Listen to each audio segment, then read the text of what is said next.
Salut à tous, bienvenue dans cette nouvelle vidéo. On va évoquer le mercato du Paris Saint-Germain. On va commencer avec Xavi Simons. Le Paris Saint-Germain veut garder Xavi Simons la saison prochaine. Cependant, le club français ne sera libre sur ce dossier qu'à partir de 2025. Le Paris Saint-Germain devrait verser des bonus au PSV s'il ramenait Xavi Simons cet été. C'est une information Le Parisien. Cette histoire et ce dossier Xavi Simons, c'est très problématique. À un moment donné, il est prêté 1 an.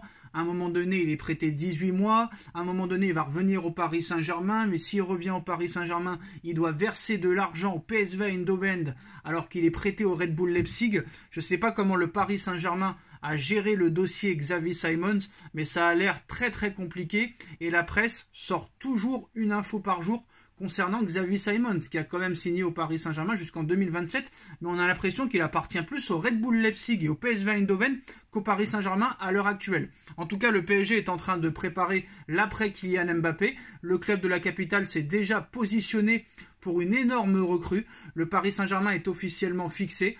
La semaine dernière, Kylian Mbappé a annoncé à Nasser Al-Khelaifi qu'il quitterait le club français libre à l'issue de l'exercice 2023-2024, même si rien n'est officiel à l'heure actuelle. Cela n'a pas vraiment été une surprise pour Nasser Al-Khelaifi, cela n'a pas vraiment été une surprise pour le boss parisien qui s'était fait à l'idée depuis l'été dernier lorsque Kylian Mbappé a envoyé une lettre dans laquelle il a indiqué qu'il ne lèverait pas son option pour prolonger jusqu'en 2025 malgré quelques tentatives de la direction parisienne ces derniers mois. Le choix du capitaine des Bleus est fait, même s'il n'a pas encore signé. Après 7 ans au Paris Saint-Germain, Mbappé va sûrement s'envoler pour Madrid, où il va jouer au sein du club de ses rêves. Mais le Paris Saint-Germain a bien l'intention de se renforcer après le départ du dernier membre de la fameuse MNM. Ces dernières semaines, certains médias ont évoqué les pistes menant à Victor Osimhen du Napoli, Raphaël Leao de l'AC Milan, ou encore Marcus Rashford de Manchester United, ou encore d'autres joueurs très connus comme Lautaro Martinez de l'Inter de Milan, Erling Haaland de Manchester City, qui a une clause libératoire de 100 millions d'euros. Mais le PSG ne compte pas recruter que des éléments offensifs.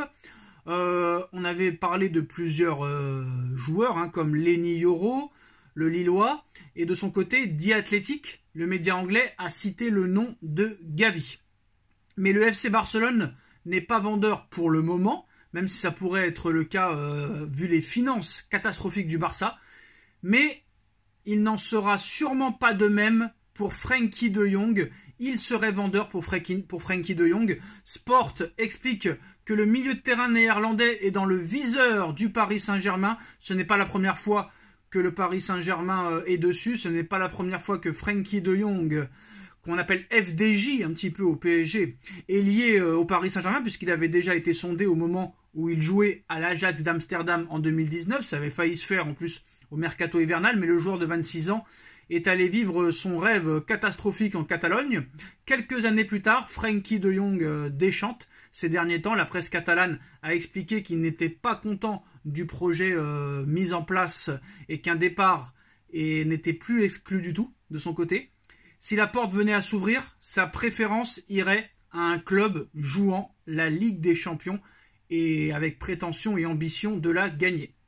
Ce qui est le cas du Paris Saint-Germain. Sport explique que le Paris Saint-Germain étudie très sérieusement cette piste et sont disposés, c'est pas il serait, le PSG est disposé à investir au minimum 60 millions d'euros pour Frenkie de Jong, une somme qui est aussi celle que compte proposer Tottenham pour le néerlandais, qui est courtisée aussi par Manchester United, mais le Paris Saint-Germain, qui a aussi son ancien coéquipier et compatriote Mathis de Ligt dans le viseur, a de grandes chances toutefois de finaliser l'arrivée de Frenkie de Jong.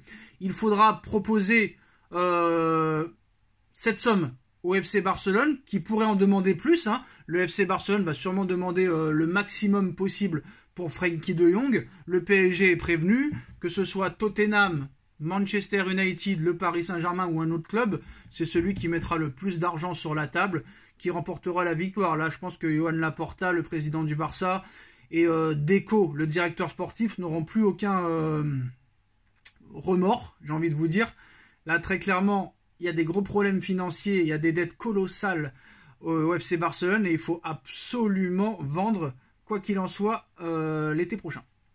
Alors, en ce qui concerne Joshua Kimmich envisage de quitter le Bayern de Munich cet été. Sa relation avec Thomas Tuchel est rompue. Le joueur a senti un manque de considération à plusieurs reprises toute cette saison, alors qu'il était le bras droit de l'ancien coach du Bayern de Munich, maintenant sélectionneur de la Mannschaft de l'Allemagne, Julian Nagelsmann, sur le terrain avant. Joshua Kimmich est en fin de contrat en 2025 avec le Bayern de Munich. Et quand tu ne prolonges pas au Bayern de Munich, le Bayern de Munich te vend directement. Ça a été le cas de Lewandowski, ça a été le cas de Lucas Hernandez, ce sera le cas d'Alphonso Davies cet été. Et sûrement de Joshua Kimmich, donc ça va être encore une page qui se tourne pour le Bayern de Munich. Et le PSG est à fond là-dessus. Alors, les priorités de Luis Campos sont déjà définies pour le mercato d'été. Bernardo Silva, Victor Osimhen, Joshua Kimmich, Leny Yoro. Reste maintenant à confirmer que Luis Campos restera bien au Paris Saint-Germain. C'est actuellement la tendance, mais tout peut aller très très vite. On a vu que le Real est dessus. Frenkie de Jong, Gavi au milieu de terrain. Quelle serait la meilleure recrue au milieu de terrain? Je pense qu'au milieu de terrain, il faudrait au moins 2 milieux. De Jong,